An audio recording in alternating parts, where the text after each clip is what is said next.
नमस्कार दोस्तों, आप सभी लोगों का बहुत बहुत स्वागत है आप सभी के अपने परिवार स्टूडेंट डिलाइट में। प्यारे दोस्तों, जैसा कि आप प्रतिदिन देखते होंगे, हम आपको मैथ्स का एक प्रतिदिन मॉक टेस्ट कंप्लीट करवाते हैं और पीछे हमने 10 मॉक टेस्ट आपको कंप्लीट करवा दिया है।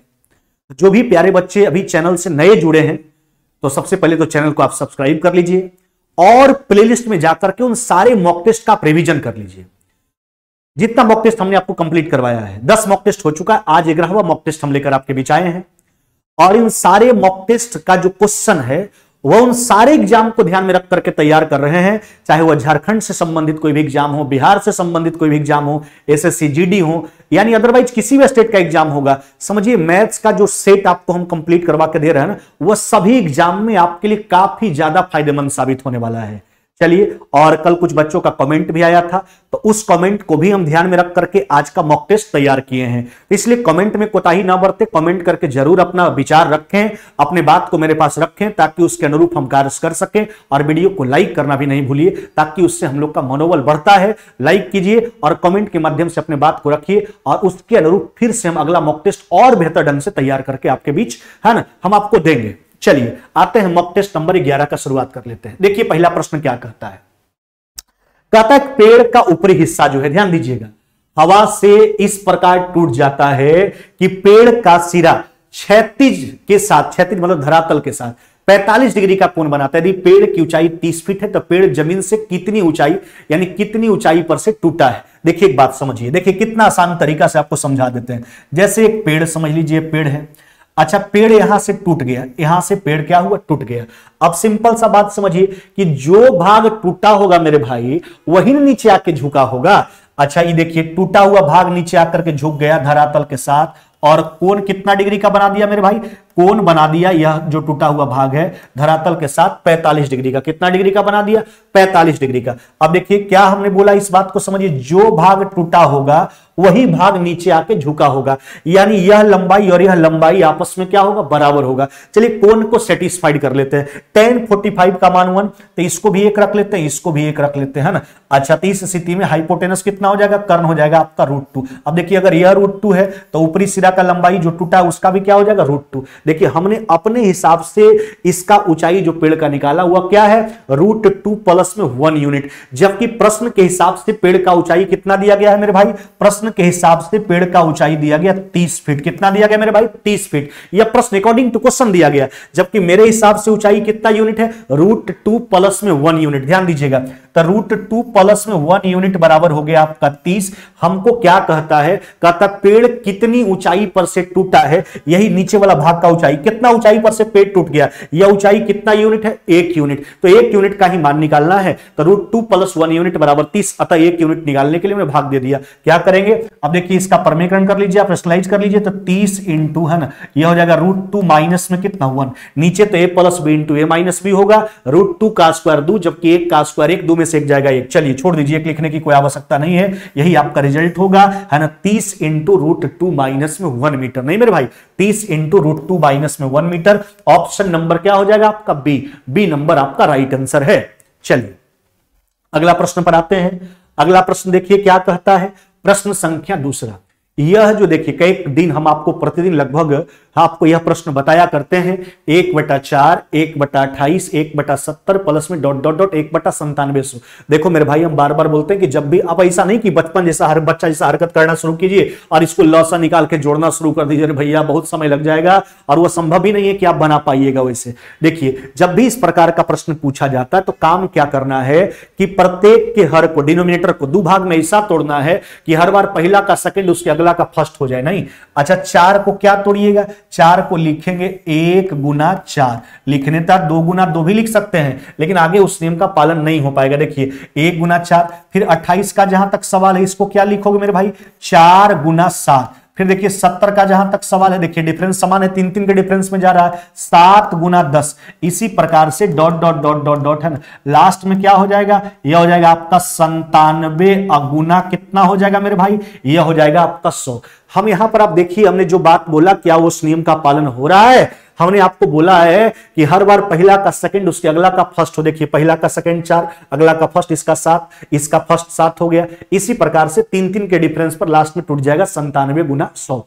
अब इसमें उत्तर देने का तरकीब क्या हम आपको सिखाए हैं? देखिए जितना का अंतर है ना, 1 बटा उतना करके बाहर गुना कर लीजिए। अंतर 3 का है तो 1/3 बाहर में गुना कर लेंगे और कुछ नहीं करना है, 1 बटा पहला टर्म और माइनस में 1 बटा लास्ट वाला टर्म, 1 बटा लास्ट वाला टर्म है ना। चलिए तो यह हो जाएगा आपका 1/3। अब ध्यान दीजिएगा मेरे भाई, 100 में से 1 चला गया, कितना हो जाएगा आपका 99 बटा कितना 100। अच्छा 3 से काट लीजिए, यानी यह हो जाएगा 33 बटा कितना हो जाएगा आपका 100। क्या रिजल्ट आ जाएगा?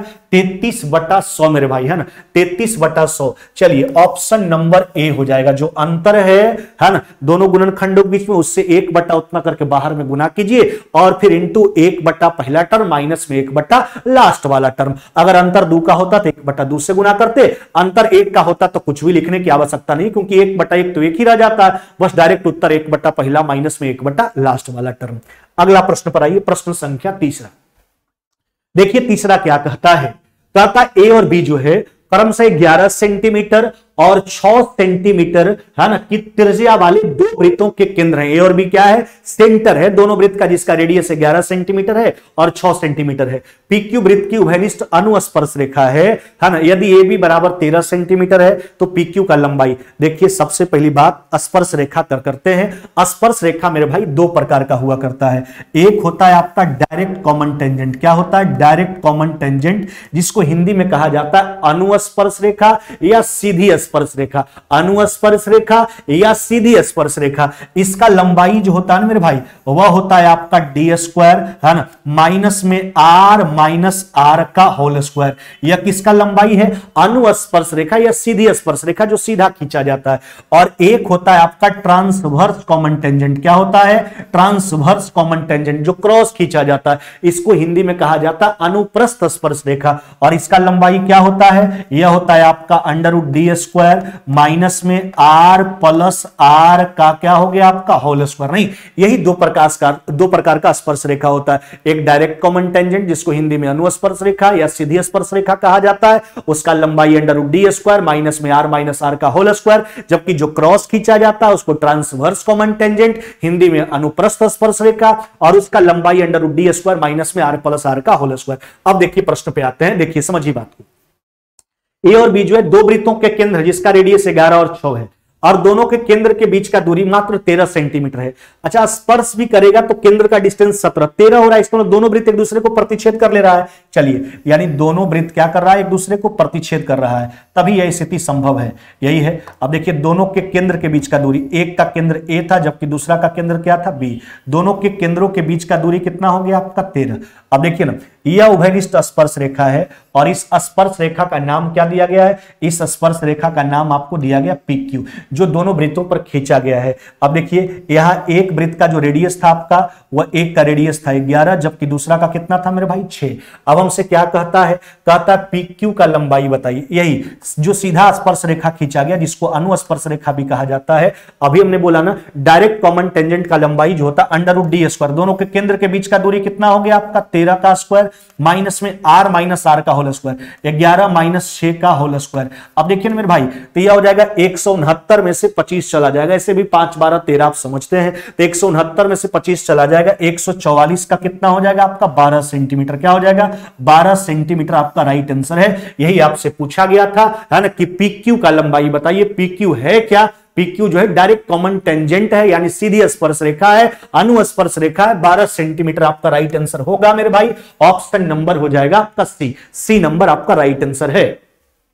चलिए, आप लोग का काम है बस वीडियो को लाइक कीजिए और शेयर करते रहिए, है ना। और जो भी नए मेरे प्यारे भाई बंधु जुड़े हुए हैं, नया मेरा चैनल जितना भी जुड़ा हुआ है चैनल से, वह चैनल को सब्सक्राइब कर लेंगे और साथ में बेल आइकन को भी दबा लेंगे, है ना, ताकि जब भी हम आपके लिए बेहतर कंटेंट्स लेकर आए तो आपको नोटिफिकेशन आपके स्क्रीन पर चला जाए। और पुराने वाला का तो बस वही काम ही है, लाइक कीजिए, शेयर कीजिए, है ना, उससे हम लोग का आत्मविश्वास और ज्यादा बढ़ेगा और बेहतर कंटेंट्स आपको देंगे। चलिए प्रश्न संख्या 4 पर आ जाइए।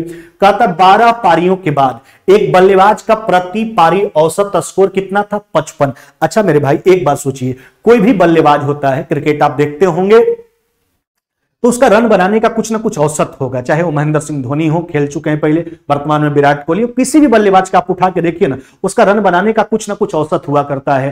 कहता है 14वीं पारी के बाद, 12 पारी तक का औसत था 55, 14वीं पारी के बाद औसत बढ़ के कितना हो गया 60। यदि बल्लेबाज ने 14वीं पारी में पिछली पारी की तुलना में, अच्छा 14वां पारी का पिछला पारी कौन होगा, 13वां पारी, 20 रन अधिक बनाया है, तो उसने 13वीं पारी में कितना बनाया। देखो मेरे भाई 13वां पारी पूछा, हम मान लेते हैं कि उस बल्लेबाज के द्वारा 13वीं पारी में x बनाया गया, तो 14वां पारी मुझसे 20 रन ज्यादा पिछला के अपेक्षा, यानी 14वां पारी का रन क्या हो जाएगा मेरे भाई, x प्लस में क्या हो जाएगा आपका 20 मेरे भाई, क्या हो जाएगा x प्लस में 20। यह कौन कौन पारी का रन हमने लिखा है, तो यह लिखा 13वां और 14वां पारी का। अच्छा 12 पारी खेला था, औसत था 55, हम क्या सोचेंगे, अगला दोनों पारी में भी 55 रन बनाता तो औसत में कोई परिवर्तन नहीं होता, लेकिन अगला 2 पारी जैसे ही खेलता औसतवा बढ़ जाता है, इसका मतलब इससे ज्यादा बना दिया, प्लस का चिन्ह लगाइए। पहले था 12 पारी, अब हो गया 14, औसत में परिवर्तन कितना का है, पहले 55 था, अब हो गया 60, 5 का, यही ना मेरे भाई। अब देख लीजिए, कैलकुलेट कर लीजिए, तो यह हो जाएगा आपका 2x है ना,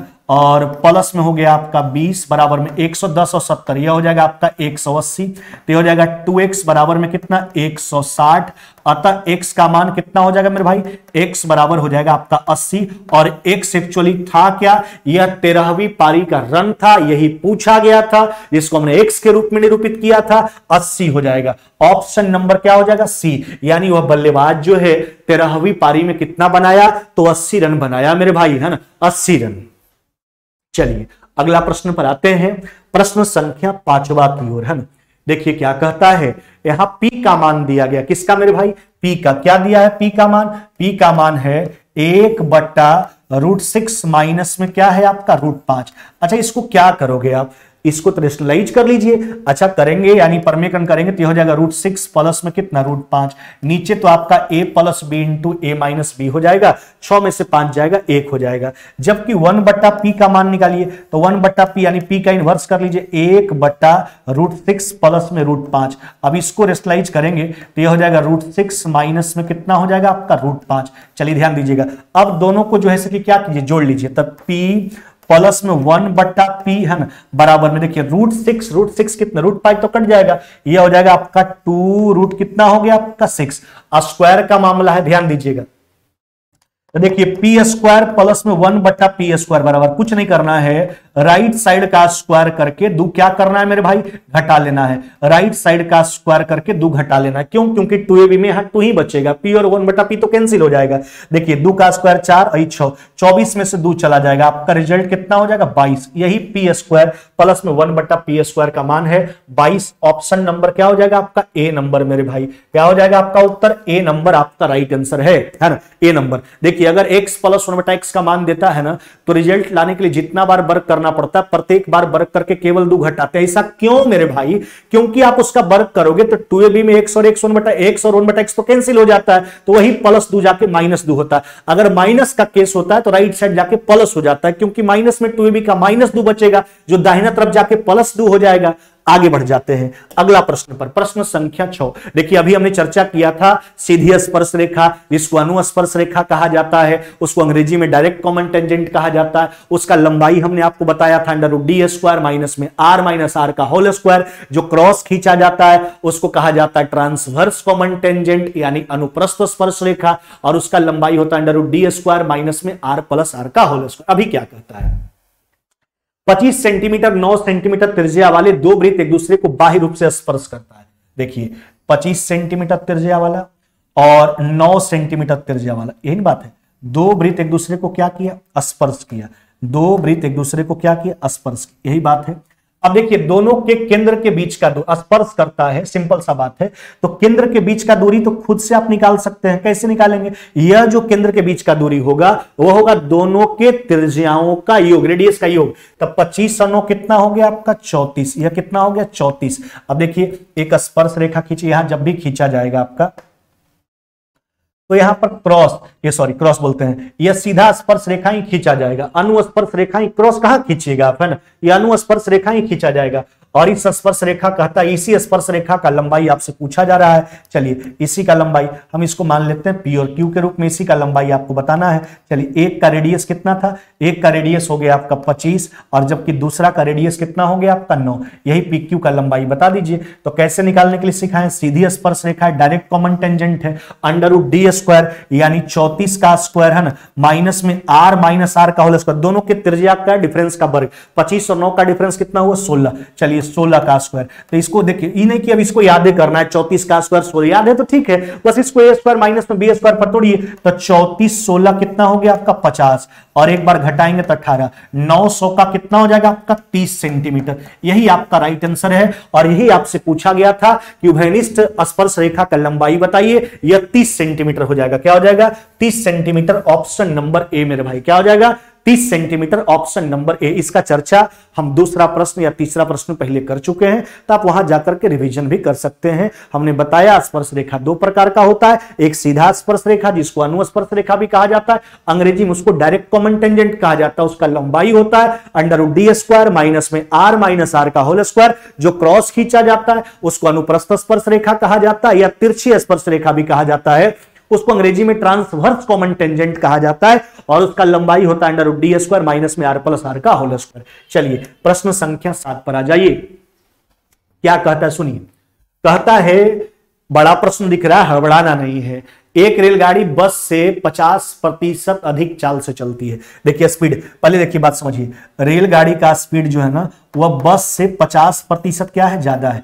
अगर बस का 100 तो उसका 150, यानी सिंपल सा बात, यानी किसका रेशियो, कितना रेशियो होगा स्पीड का 2:3 का रेशियो। क्या होगा 2:3 है ना। रेलगाड़ी का स्पीड बस के अपेक्षा 50% ज्यादा था, स्पीड का रेशियो लिख दिया। दोनों एक ही समय पर करनाल से चलना शुरू करते हैं, कहां से करनाल से, और एक ही समय पर पानीपत पहुंचते हैं। अच्छा भैया स्पीड अलग अलग है तो साथ में चलकर साथ में पहुंचने का कुछ ना कुछ तो कारण रहा होगा। कारण क्या है, जो करनाल से 75 किलोमीटर दूर है। देखिए सबसे पहली बात समझिए, डिस्टेंस कांस्टेंट है, दोनों को दोनों का डिस्टेंस क्या है, करनाल से पानीपत है ना। करनाल अच्छा पानीपत से चलना शुरू करता है, एक ही समय पर करनाल से चलना शुरू करता है और कहां पहुंचता है पानीपत, यानी दूरी जो है करनाल से पानीपत है, डिस्टेंस कांस्टेंट है।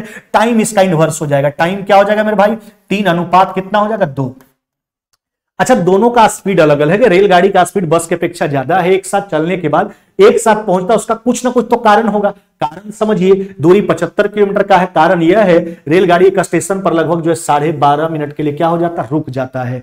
देखिए अगर रेलगाड़ी नहीं रुकता ना तो 12.5 मिनट पहले पहुंच जाता, रुक जाता इसलिए साथ में पहुंचा, यानी अगर नहीं रुकता तो 12.5 मिनट का डिफरेंस हो जाता, 12.5 मिनट पहले रेलगाड़ी पहुंच जाती, यानी समय में डिफरेंस 12.5 मिनट का। इसको क्या लिखिएगा 25 बट्टा कितना 2। अच्छा मिनट है, घंटा में बदलने के लिए 60 से डिवाइड कर लेंगे। यह समय का डिफरेंस है दोनों का, जो यूनिट के तौर पर 1 यूनिट दिख रहा है, तो यह 1 यूनिट का मान है। बस का स्पीड पूछा, अरे भैया तो बस का स्पीड पूछा तो बस का समय निकालिए, बस का समय 3 यूनिट है नहीं। अच्छा ये बस का समय निकल के आया, बस का स्पीड आपको चाहिए किसका, बस का। तो दूरी तो दोनों के लिए बराबर था और वह दूरी कितना किलोमीटर था 75 किलोमीटर। तो बस का चाल चाहिए, चाल बराबर दूरी बटा समय। जब समय निकाल लिए है ना, समय निकाल लिए तो उसके टोटल डिस्टेंस में समय से डिवाइड कर लीजिए, चाल बराबर दूरी बटा समय। देखिए 25 तरीके कितना 75, काट लीजिए 60 गुना 2, यानी कितना हो जाएगा मेरे भाई, यह हो जाएगा 120 किलोमीटर प्रति घंटा मेरे भाई।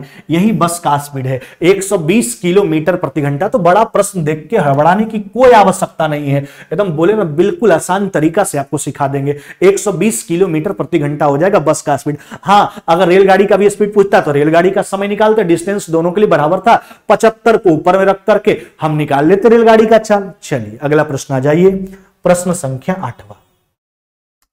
कहता है परीक्षा में औसत 40 अंक प्राप्त किए गए, यानी परीक्षा में विद्यार्थी बैठा होगा, कितना विद्यार्थी बैठा यही हमसे लास्ट में पूछा भी गया है ना। औसत 40 अंक प्राप्त किया गया। अभी कलात्मक त्रुटियों में कटौती के बाद 100 उम्मीदवारों के अंक 60 से बदलकर 30 हो गया। देखिए जब औसत 40 काउंट किया गया था ना तो उसमें गलती क्या था, 100 विद्यार्थी का आंकड़ा गलत काउंट किया गया था, 60 काउंट कर लिया गया था वह था एक्चुअली कितना 30।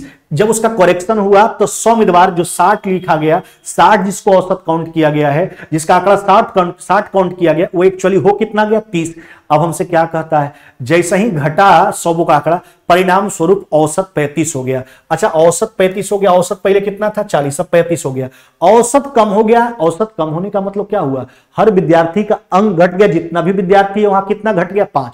अच्छा देखिए कितना गणना में त्रुटि हुआ, तो 100 विद्यार्थी का 60 काउंट किया गया था, 6000 काउंट किया गया था, जबकि हकीकत में था कितना 30, तो 30 गुना 100 यानी 3000 था 3000, काउंटिंग गलती से 6000 कर लिया गया था, यानी 3000 ज्यादा काउंट किया गया था। तो जैसे ही उसका सही आकलन हुआ तो 3000 आंकड़ा कम गया, अब 3000 आंकड़ा कटा, परिणाम स्वरूप औसत में 5 का कमी हो गया। औसत में कमी यानी सबके मान में कमी। चलिए तो सब में 5-5 का कमी हो गया, कितना के कारण, 3000 कमने के कारण। तो 3000 में 5 से डिवाइड कर लीजिए, नंबर ऑफ स्टूडेंट्स निकल करके आ जाएगा, यानी कुल विद्यार्थियों का संख्या जो है, उम्मीदवारों का जो संख्या है वह संख्या कितना हो जाएगा आपका 600। औसत 5 घटा, किसके कारण घटा, पूरे आंकड़ा में 3000 कमी होने के कारण घटा। औसत घटने का मतलब 5-5 सब में घटा। सोचिए 3000 घटता है, सब में 5 घटता है, यानी नंबर ऑफ स्टूडेंट्स यानी उम्मीदवार का संख्या जो है वह कितना हो जाएगा मेरे भाई 600 हो जाएगा। अगला जाइए प्रश्न संख्या 9। चलिए ध्यान दीजिएगा, एक्स स्क्वायर माइनस में 5 रूट 2x माइनस में 1 बराबर 0, एक्स क्यू माइनस 1 बटा एक्स क्यू पूछा।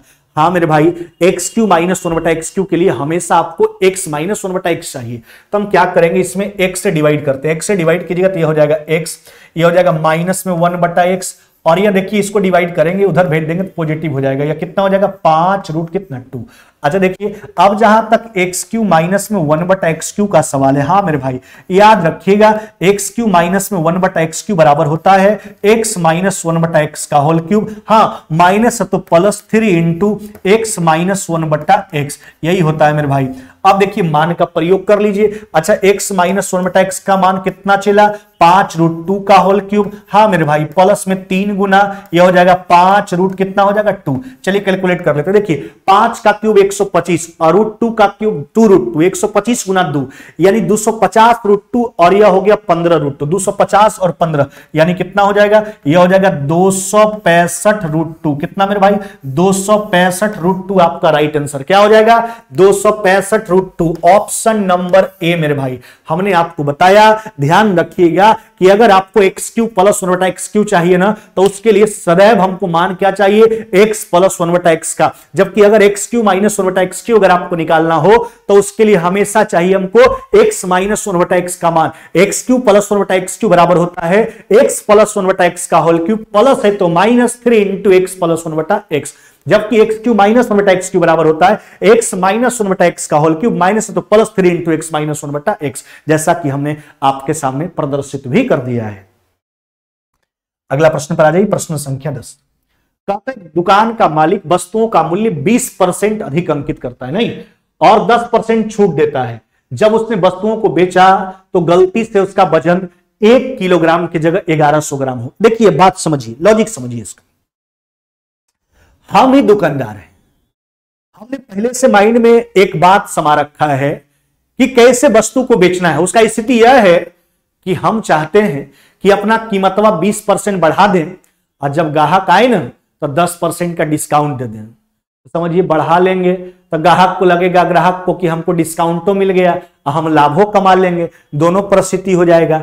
ऐसा हम मानते हैं कि हम दुकानदार हैं, मेरे लिए वस्तु का कॉस्ट प्राइस जो है हमारे लिए 100 रुपए प्रति किलोग्राम है। अब सोचिए हमने तो ऐसा सोचा था कि 100 रुपया का वस्तु है ना, 20% अधिक कीमत अंकित करके रखते हैं। कितना अंकित करके रखते हैं 120, नहीं 1 किलो का, और जब ग्राहक आएगा तो हम 10% का डिस्काउंट दे देंगे।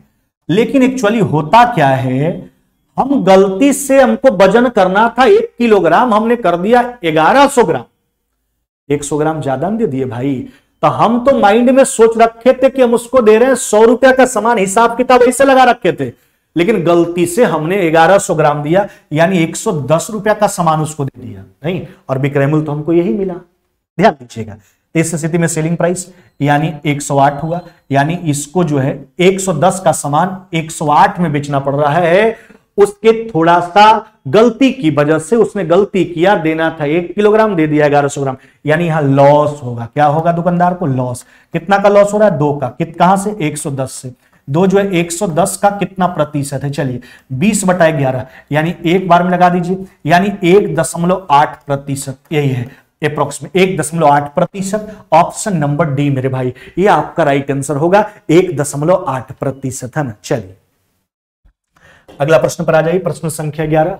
कहता है पाइप ए 14 घंटे में कुएं से पानी निकाल सकता है।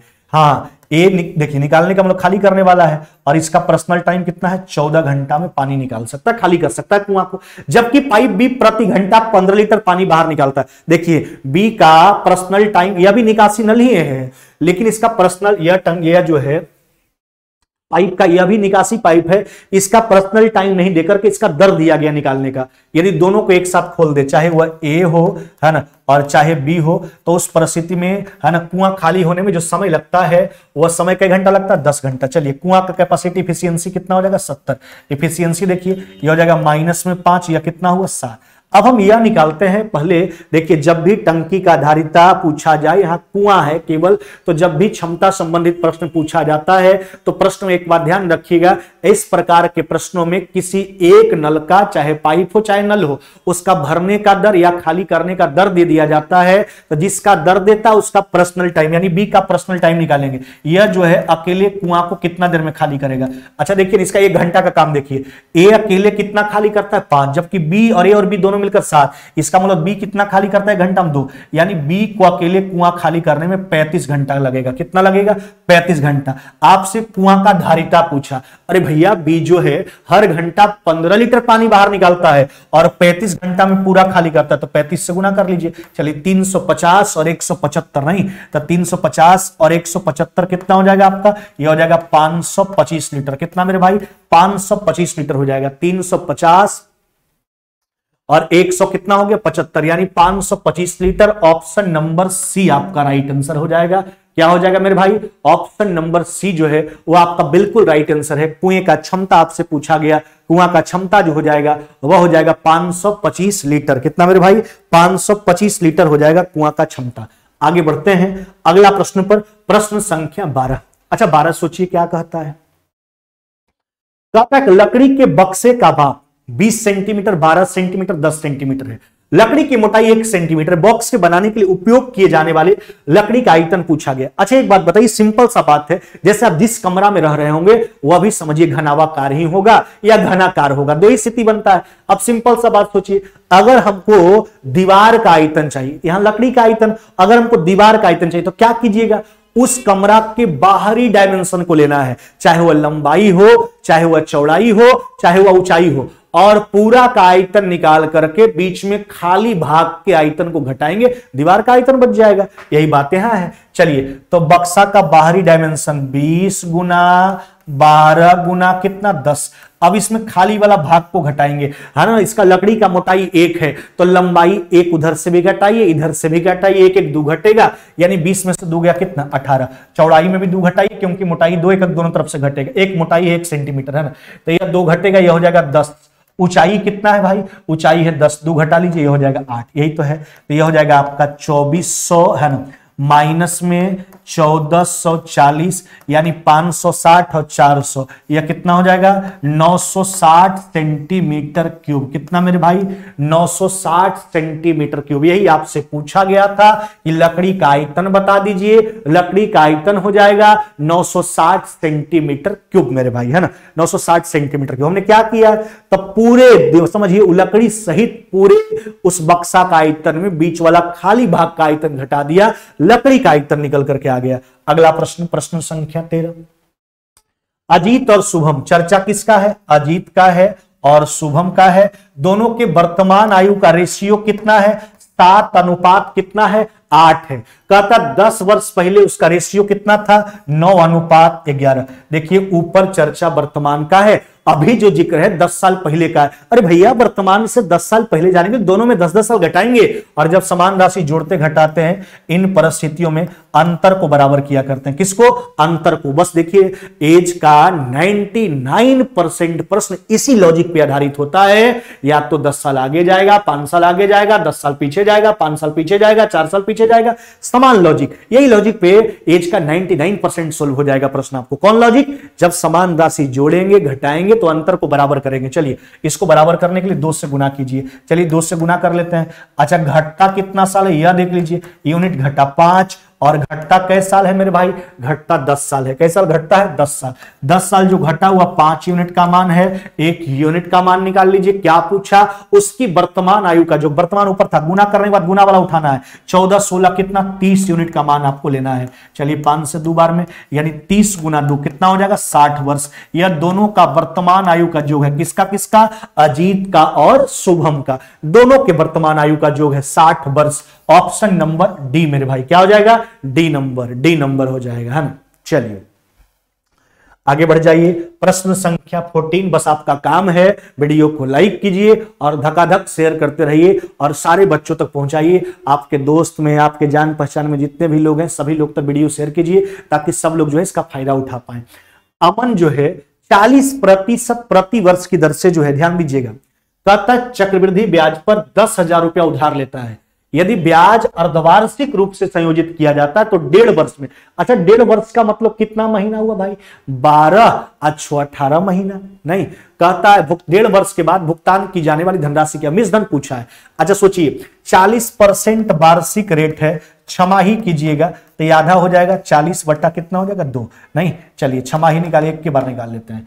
छमाही रेट हो जाएगा 40/2 यानी 20%। अच्छा 20% का मतलब क्या होता है, 20/100 यानी 1/5। इसका मतलब क्या हुआ, 5 रुपया मूलधन तो 1 रुपया ब्याज, यानी मिश्रधन क्या हो जाएगा, 5 मूलधन तो 6 मिश्रधन। चलिए 3 बार संयोजन होगा, छमाही है तो 5 6 3 बार संयोजन, छमाही 1.5 साल का बात है तो 18 महीना में 6 महीना पर 3 बार, यानी देखिए ना यह हो गया आपका 125 और यह कितना हो गया आपका 216। यह क्या है समझ रहे हैं, यह प्रिंसिपल और अमाउंट का रेशियो है, किसका, प्रिंसिपल और अमाउंट का। ऐसा क्यों होता है मेरे भाई, क्योंकि चक्रवृद्धि ब्याज का जो धन बढ़ता है वह गुणोत्तर श्रेणी के हिसाब से बढ़ता है। श्रेणी 3 प्रकार का होता है, एपी जीपी ईएचपी। जब पद के बीच का अंतर समान हो तब उसको एपी के दायरा में रखा जाता है, रेशियो समान हो तब उसको जीपी के दायरा में रखा जाता है, एपी का जो व्युत्क्रम होता है वह एचपी होता है। चलिए मूलधन और मिश्रधन का रेशियो आ गया।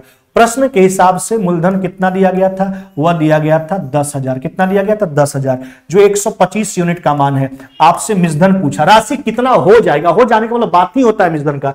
216 यूनिट आपको निकालना है, 216। इसको काट लीजिए 80 बार में, है ना, गुना कीजिए 0 8 6 48, 4 हो गया आपका 168 और 4 कितना हो जाएगा आपका 72, यानी 17,280 रुपया हो जाएगा। कितना, 17,280 रुपया। यही पूछा गया था। वह राशि जो 10,000 रुपया है वह बढ़कर कितना हो जाएगा, है ना, वो हो जाएगा आपका 17,280। 1.5 वर्ष बाद यानी भुगतान किया जाने वाला राशि 17,280। अगला प्रश्न आ जाइए, प्रश्न संख्या 15। कहता है एक समबहुभुज, बात समबहुभुज का, इसको रेगुलर पॉलीगन कहा जाता है। समबहुभुज का दूसरा नाम नियमित बहुभुज भी है। देखिए सबसे पहले बात समझते हैं समबहुभुज का। देखिए रेगुलर पॉलीगन कहने का मतलब वैसा बहुभुज जिसका प्रत्येक भुजा आपस में बराबर हो, प्रत्येक कोण आपस में बराबर हो, समबहुभुज कहलाता है। इसका प्रत्येक अंतःकोण बाह्य कोण से, देखिए इंटरनल माइनस में एक्सटर्नल, है ना, बराबर में कितना हो गया आपका 132। जबकि आप जानते होंगे किसी बहुभुज के एक अंत और एक बाह्य कोणों का योग कितना होता है 180। एक बाह्य कोण निकालते हैं, क्यों बाह्य कोण निकालते हैं, क्योंकि आप जानते हैं किसी बहुभुज के सभी बाह्य कोणों का योग 360 होता है, सभी अंतः कोणों का योग 2n-4 समकोण या n-2 संपूरक। बाह्य कोण से इसलिए लेके चलते हैं क्योंकि फिक्स है 360, बाह्य कोण निकालते हैं तो माइनस माइनस माइनस, यह तो कट गया, माइनस में 2 बाह्य कोण एक्सटीरियर एंगल, बराबर में कितना हो गया आपका आपका माइनस में 48, माइनस माइनस कट जाएगा, यानी प्रत्येक बाह्य कोण का मान कितना हुआ आपका 24 डिग्री। देखिए अब भुजाओं का संख्या, तो जितना कोण उतना भुजा, सभी बाह्य कोणों का योग 360, एक बाह्य कोण से भाग लगा दीजिए, 24 से कट जाएगा 15 बार में, यानी उस बहुभुज में 15 गो कोण है तो 15 गो भुजा होगा। यही पूछा गया था, बहुभुज में भुजाओं का संख्या बता दीजिए, यानी कितना हो जाएगा मेरे भाई, यह हो जाएगा आपका 15। किसी बहुभुज के सभी अंतः कोणों का योग होता है 2n-4 समकोण। इसको आप दूसरा रूप में क्या लिख सकते हैं, n-2 संपूरक, n-2 संपूरक, जबकि सभी बाह्य कोणों का योग कितना होता है 360। यह सभी अंतः कोणों का योग है, यह सभी बाह्य कोणों का योग है 360 डिग्री। चलिए अगला प्रश्न पर आ जाते हैं, प्रश्न संख्या 16। यह भी प्रश्न समझिए, सब पूछा हुआ प्रश्न है, कोई फालतू प्रश्न लेकर नहीं आए हैं। मार्ग को 70 किलोमीटर प्रति घंटा की गति से चलने वाली एक रेलगाड़ी या 48 किलोमीटर प्रति घंटा की गति से चलने वाली बस, देखिए, अथवा परिवहन के इन दोनों माध्यम का उपयोग कर 4.5 घंटा में 260 किलोमीटर का यात्रा मार्ग तय करता है। उसकी बस से तय, देखिए मार्ग जो है यात्रा को दो स्थिति से, रेलगाड़ी परिवहन के दो माध्यम से, रेलगाड़ी से और बस से। अच्छा, रेलगाड़ी का स्पीड कितना दिख रहा है, रेलगाड़ी का स्पीड है 70 किलोमीटर प्रति घंटा, जबकि आपका बस का जो स्पीड है वह बस का स्पीड कितना है 48 किलोमीटर प्रति घंटा, और संपूर्ण यात्रा 4.5 घंटा में 260। तो बीच में औसत चाल का प्रयोग करेंगे, तो देखिए 260 बटा कितना हो जाएगा आपका 4.5, यहां से दशमलव हटाइए, ऊपर कितना हो जाएगा आपका 10। चलिए कैलकुलेट कर लेते हैं, देखिए 5 से कट जाएगा 2 बार में, 9 बार में, यानी यह कितना हो जाएगा, यह हो जाएगा 520 बटा 9, है ना, किलोमीटर प्रति घंटा, यही ना, यह औसत चाल आ गया। इसका प्रयोग बीच में कर लीजिए, एलिगेशन लगा लेंगे आराम से। अब देखिए यह हो जाएगा 520 बटा कितना मेरे भाई 9। चलिए कैलकुलेट कर लीजिए आराम से। अब देखिए ना, यह 7×9 = 63, 630 में से 520 घटाएंगे, यानी 110 बटा कितना हो गया आपका 9। इधर देख लीजिए 48 गुना 9 कितना हो जाएगा आपका, 40 गुना 9 कितना हो जाएगा 360, और 8×9 = 72, 360 और 72 कितना हो जाएगा, यह हो जाएगा आपका 400, कितना 360 432 नहीं, तो 32 उधर हो गया आपका कितना 68, 20 कितना 88 बटा कितना हो जाएगा 9। चलिए ध्यान दीजिएगा, देखिए ना, अब यहां जो रेशियो मिलने वाला है वह हो जाएगा आपका 4, 9 तो 9 कट ही जाएगा, 4:5, 4:5 का। हम बार बार बोलते हैं ना मेरे भाई कि अगर आप एलिगेशन के लिए स्पीड लेके चल रहे हैं तो एक्चुअली यहां पर इन्वर्स हो जाता है, तो यहां जो रेशियो आएगा किसका आएगा, टाइम का। टाइम लेके चलोगे तो रेशियो किसका आएगा, स्पीड का। अब देखिए टोटल समय हमारे पास जो है दोनों स्थिति में, चाहे वह रेलगाड़ी हो और चाहे वह बस हो, दोनों स्थिति में जो इसको टोटल समय लगता है 260 किलोमीटर का दूरी तय करने में 4.5 घंटा, जो 9 यूनिट का मान है, 9 यूनिट का। हमसे क्या कहता है, कहता उसकी बस से यात्रा तय की गई, यात्रा में कितना समय लगा। अच्छा, बस पर कितना समय दिया है, तो 5 यूनिट दिया, नहीं 4.5 से 2 बार में काट लीजिए, 5/2, यानी बस पर उतने कितना समय खर्च किया है अपनी यात्रा में, तो 2.5 घंटा। कितना मेरे भाई, 2.5 घंटा। ऑप्शन नंबर सी हो जाएगा, 2 घंटा 30 मिनट का समय उसने एक्सपेंड किया है किसमें, बस से यात्रा करने के दौरान। अगर रेलगाड़ी से पूछता तो उसका समय था 4 यूनिट, 4 से गुना कर लेते भाई। आगे बढ़ जाते हैं प्रश्न संख्या 17 की ओर। 150 मीटर लंबी ट्रेन 54 के स्पीड से चलकर एक प्लेटफॉर्म को 42 सेकंड में पार करता है। प्लेटफॉर्म का लंबाई, अगर प्लेटफॉर्म को पार करेगा तो वहां दूरी जो होगा वह रेलगाड़ी का लंबाई प्लस में प्लेटफॉर्म का लंबाई, दूरी निकालिए। अच्छा, 54 का स्पीड है, हाँ भाई मेरे, इसको मीटर प्रति सेकंड में एक्सचेंज कीजिए। प्लेटफॉर्म को पार कितना देरी में करता है, 42 सेकंड में। तो यहां जो दूरी आएगा इसमें दोनों का लंबाई है, रेलगाड़ी प्लस में प्लेटफॉर्म। अब इसमें रेलगाड़ी का लंबाई घटा लीजिए 150, चलिए 18 से 3 बार में। अच्छा, 42 गुना 15 तो 420 का 10 गुना कितना हो जाएगा, 42 का 10 गुना 420 और 210, यानी 630 में से 180 घटा लीजिए, 150, यह कितना हो जाएगा 480 मीटर। कितना मेरे भाई, 480 मीटर। 630 में से 150 घटाएंगे, यानी 480 मीटर आपका राइट आंसर है। यही प्लेटफॉर्म का लंबाई है। अगर रेलगाड़ी किसी ऐसे वस्तु को पार करते इसमें लंबाई हो, जैसे प्लेटफॉर्म, पुल, गुफा, सुरंग या रुका हुआ ट्रेन, तो इन परिस्थितियों में जो दूरी होता है वह होता है रेलगाड़ी का लंबाई प्लस में जिसको पार करता उसकी लंबाई। तो यहां जो दूरी था दोनों का था, रेलगाड़ी और प्लेटफॉर्म। हम रेलगाड़ी का घटा लिए, प्लेटफॉर्म का निकल करके आ गया। आगे आ जाइए प्रश्न संख्या 18। कहता 10% पानी युक्त 16 लीटर दूध में कितना पतला करने के लिए उसमें कितना लीटर पानी मिलाए ताकि मिश्रण में पानी का परसेंटाइल 20। कुछ नहीं करना है, पानी को उठा के एलिगेशन लगा लीजिए। पहले मिश्रण में कितना पानी था 10, कितना पानी और मिलाए, अरे भैया पानी मिलाएगा तो उसमें तो पूरा का पूरा पानी है, तो 100% पानी होगा। प्राप्त मिश्रण में कितना परसेंट हो गया 20%। यहाँ देखिए रेशियो काउंट कर लीजिए, तो यह देखिए 100 में से 20 गया, यह हो जाएगा 80 और यह हो गया 10, यानी 8 अनुपात कितना हो गया आपका 1। नहीं, बाद में कितना पानी मिला रहे हैं, पहले वाला मिश्रण का मात्रा दिया है कितना लीटर 16 लीटर, जो 8 यूनिट का मान है, बाद में जो मिला रहे हैं 1 यूनिट, यानी 1 यूनिट का मान कितना हो गया आपका 2 लीटर। कितना पानी मिलाएंगे तो 2 लीटर पानी मिलाएंगे। अतः प्राप्त मिश्रण में पानी का परसेंटाइल जो पहले 10 था अब कितना हो जाएगा 20। अगला प्रश्न आ जाइए, प्रश्न संख्या 19, ध्यान दीजिएगा। कहता है ए एक कार्य को कितना दिन में पूरा करता है 5 दिन में, जबकि बी उसी कार्य को पूरा करता है 10 दिन में। यहां से पूरा कार्य जो हम करेंगे 10 इफिशियंसी हो जाएगा 2 और 1। अब आगे क्या कहता है यह सुनिए, कहता है मिलकर कार्य करना प्रारंभ करते हैं, लेकिन कार्य समाप्त होने से 4 दिन पहले ए काम छोड़ देता है। अच्छा देखिए, दोनों मिलकर काम शुरू किया, 4 दिन पहले ए छोड़ दिया, इसका मतलब लास्ट का 4 दिन काम किया कौन, बी किया। बी का एफिशिएंसी 1 है, 4 दिन काम करवा लीजिए। एफिशिएंसी किसी भी व्यक्ति के द्वारा 1 दिन में किया गया कार्य होता है, यानी जो बचा हुआ काम है दोनों मिलकर किया था। दोनों का एफिशिएंसी कितना हो गया 3, यानी दोनों 6 में से 6 को 3 से डिवाइड करेंगे, यानी दोनों मिलकर कितना दिन काम किया था 2 दिन। तो आपसे अगर यह भी पूछा जाता दोनों मिलकर कितना दिन काम किया, तो भी उत्तर 2 दिन। कितना दिन के बाद ए काम छोड़ करके चला गया, तो दोनों साथ में जितना दिन काम किया उसी के बाद तो ये चला गया, यानी 2 दिन काम करके ए छोड़कर चला गया है। ऑप्शन नंबर बी आपका राइट आंसर है। और आज के मॉक टेस्ट का समापन की ओर चलते हैं, यह आपका आखिरी प्रश्न है, चलिए इस पर भी जोड़ लगा लीजिए। कहता है घड़ी को एक निश्चित राशि पर बेचने पर दीपिका को जो है वह 10% का हानि होता है। अगर इस घड़ी को है ना 140 रुपए अधिक में बेचा जाए तो 4% का लाभ हो जाएगा। अच्छा, विक्रय मूल्य कितना बढ़ा 140, परिणाम स्वरूप जो दीपिका को पहले हानि हुआ करता था 10% का, अब उसका जो है परसेंटाइल चेंज हो गया लाभ में। लाभ हानि का तुलना क्रय मूल्य से, हानि कहने का मतलब क्रय मूल्य से कम, लाभ कहने का मतलब क्रय मूल्य से ज्यादा, डिफरेंस जोड़ करके 10 और 14 का डिफरेंस हो जाएगा। 10% हानि 4% लाभ, 14% का डिफरेंस हो गया। किसके कारण 140 के कारण, क्रय मूल्य पूछा, यानी 100% निकाल लीजिए। हम बार बार बोलते हैं लाभ हानि का तुलना क्रय मूल्य पे, डिस्काउंट मार्क्ड प्राइस पे। अतः उस वस्तु का कीमत कितना हो जाएगा 1000 रुपए। नहीं, वस्तु कहने का मतलब घड़ी है यहाँ, यानी ऑप्शन नंबर बी, यानी दीपिका का जो क्रय मूल्य है उस घड़ी का वह कितना हो जाएगा 1000 रुपया हो जाएगा।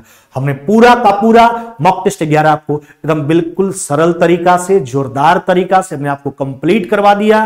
तो एक बार फिर आपसे विनती है कि जो भी मेरे प्यारे भाई बंधु, चेला समझिए, भाई समझिए, हाँ दोस्त समझिए, चैनल पे नए हैं वह चैनल को सब्सक्राइब कर लीजिए और साथ में बेल आइकन को भी दबा लीजिए। और जो मेरे पुराने वाले लोग हैं है ना, वह तो वीडियो को बस लाइक कर दीजिए और साथ में शेयर कर दीजिए सभी दोस्त के साथ, है ना, ताकि सब लोग हम लोग से जुड़ जाएं।